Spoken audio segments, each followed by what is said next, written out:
sesat. Di zaman Nabi Muhammad tidak ada peringatan Maulid.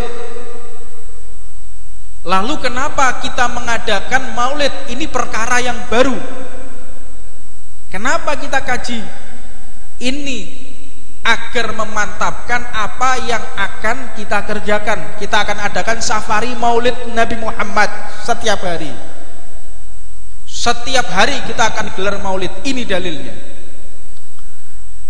Sebagian orang menjadikan dalil ini yaitu sebagai dalil bid'ah dari segala perkara yang baru adalah bid'ah semuanya tanpa terkecuali. Kata-kata kulluh tanpa terkecuali.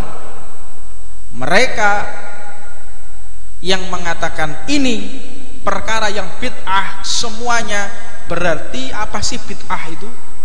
Bid'ah itu adalah satu perkara yang tidak ada di zaman Rasulullah lalu kita mengadakan. Contohnya apa? Bid'ah yang tidak ada di zaman Rasulullah. Maulid tidak ada. Peringatan Maulid tidak ada. Seperti apa yang kita lakukan. Burdah tidak ada. Yasinan tidak ada. Tahlilan tidak ada. 1 minggu yasinan, 1 minggu 40 hari, 100 harinya. Nah, maka di sini kita harus pahami yang kita kerjakan ini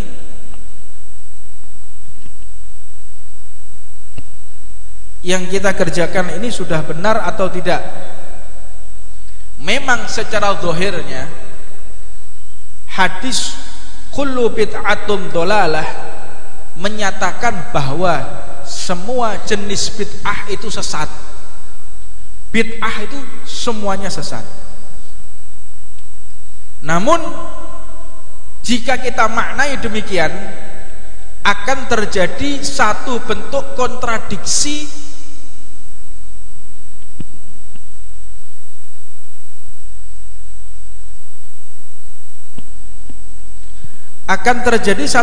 kontradiksi yang luar biasa, bahwa Rasulullah mengatakan kullu bid'atun dhalalah, semua perkara yang bid'ah itu adalah sesat. Perkara yang baru yang sebelumnya tidak ada engkau adakan itu sesat.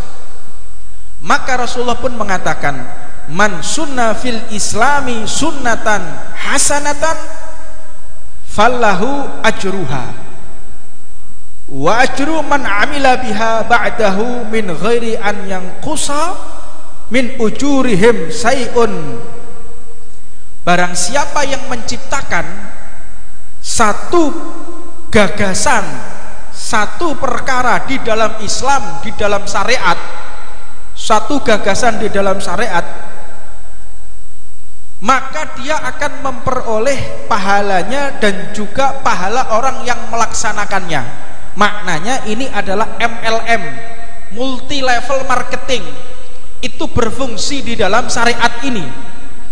Jadi kalau ada orang menciptakan satu bentuk obat, menciptakan obat lalu membuat sehat, berkembang dan orang bisa semakin sehat, maka pahalanya akan terus mengalir. Tolong di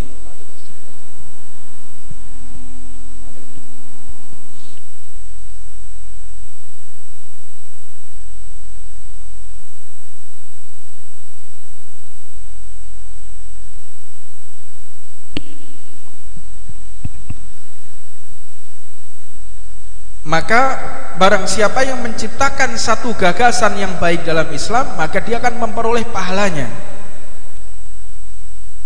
Dan apabila seseorang menciptakan satu gagasan yang jelek, contoh dia ketika di dunia dia menciptakan pil koplo, yang satu menciptakan vitamin, maka menjadi orang sehat dan selamanya pahala itu akan mengalir terus.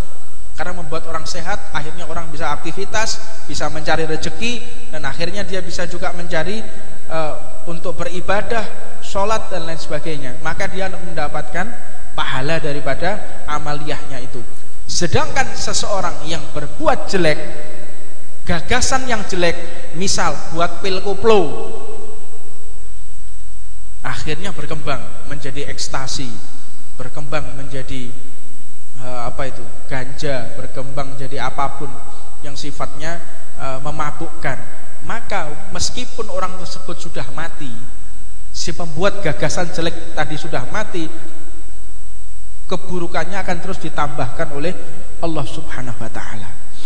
Dan bid'ah ini artinya adalah bukan cuman sesat. Artinya bid'ah itu apa sih? Sesat? Tidak. Tidak. Arti bid'ah itu tidak semua sesat. Buktinya apa? Sayyidina Umar bin Al-Khattab, beliau mengatakan ni'matul bid'ah atau ni'mal bid'atu hadhihi. Nikmatnya bid'ah adalah ini. Hadis riwayat Bukhari wa Muslim. Ini hadis sahih. Sayyidina Umar mengatakan demikian atas perkara apa? Perkara tarawih. Zaman Rasulullah sholat tarawih berjamaah itu tidak ada. Tidak ada. Rasulullah sholat tarawih sendiri-sendiri. Zaman Sayyidina Abu Bakar sendiri-sendiri. Zaman Sayyidina Umar baru terjadi sholat tarawih secara berjamaah. Berarti bid'ah mengadakan perkara setelah sepeninggal Nabi Muhammad, maka di situ adalah sholat tarawih yang diselenggarakan oleh Sayyidina Umar. Dan beliau pun mengatakan dengan sejelas-jelasnya, ni'mal bid'atu hadhihi. Masa nikmatnya sesat adalah ini? Berarti artinya bid'ah itu bukan hanya sesat, tetapi memiliki daripada arti yang lain. Untuknya, di dalam mengambil satu hukum, kita tidak boleh secara langsung membuang satu ayat lalu memfungsikan, memberikan fungsi kepada ayat yang lain dan tidak menoleh di dalam ayat yang lain juga. Ini hadis mengatakan nikmatul bid'ah daripada kullu bid'atun dhalalah, semua bid'ah itu adalah sesat. Dan di dalam hadis yang lain Rasulullah mengatakan bid'ah itu adalah satu bentuk hasanah, bentuk daripada kebaikan. Nah, terjadi kontradiksi antara satu hadis dengan hadis yang lain. Maka kita kembali lagi kepada kata-kata kullu bid'ah.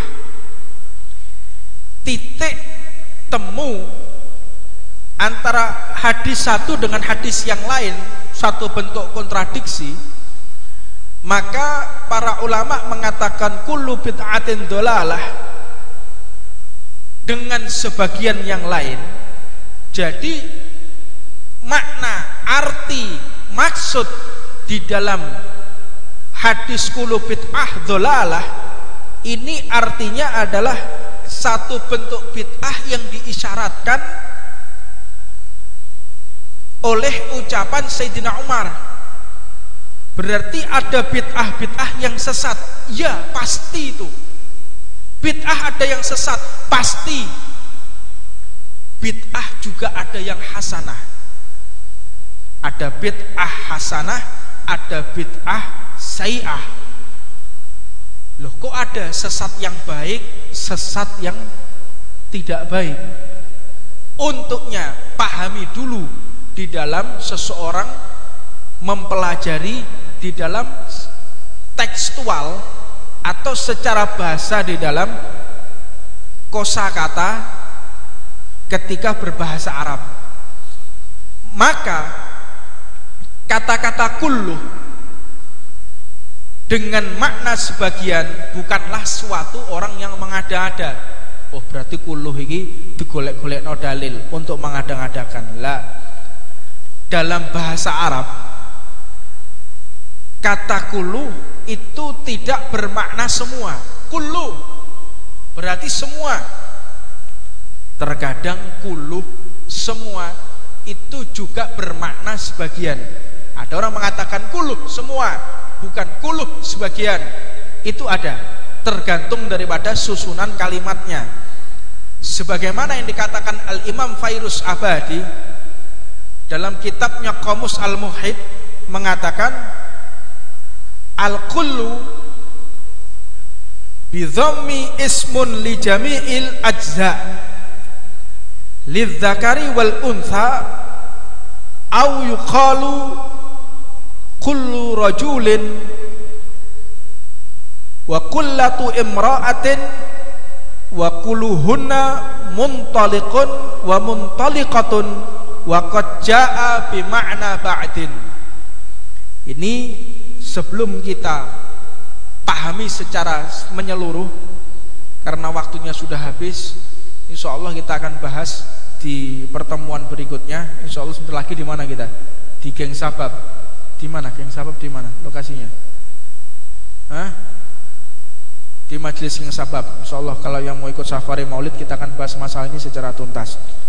Mudah-mudahan Allah Subhanahu wa taala memberikan pemahaman kepada kita dan memudahkan apa yang kita kerjakan setelah meridhoi apa yang kita lakukan semuanya. Rabbana atina fid dunya hasanah wa fil akhirati hasanah wa qina adzabannar wa 'alamanna wal hikmah wa sallallahu alaihi wa sallam Nabi Muhammad sallallahu alaihi wasallam.